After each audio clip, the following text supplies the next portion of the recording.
Valsad rural પોલીસે સરોણગામ highway પાસેથી એક ટેન્કરમાં લઈ જવાતો 11,07,720 રૂપિયાનો દારૂ ઝડપી પાડ્યો, ચાલક વોન્ટેડ। વલસાડ રૂરલ પોલીસની ટીમ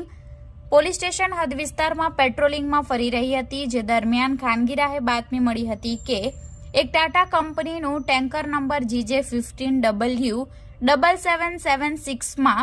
ટેન્કરમાં દારૂ ભરીને ચાલક જઈ રહ્યો છે, જેના આધારે રૂરલ પોલીસની ટીમે સરોણ ગામ મુંબઈથી સુરત તરફ જતા નેશનલ હાઈવે નંબર 48 ઉપર વોચ ગોઠવી હતી અને બાતમીવાળું ટેન્કર આવતા તેને ઊભી રાખવા માટે ઇશારો કરતા ટેન્કર ચાલક ટેન્કર મૂકી ઘટના સ્થળેથી ફરાર થઈ ગયો હતો।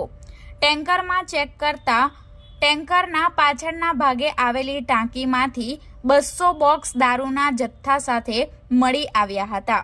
પોલીસે કુલ 6,776 નંગ વિદેશી દારૂ, જેની કિંમત 11,07,720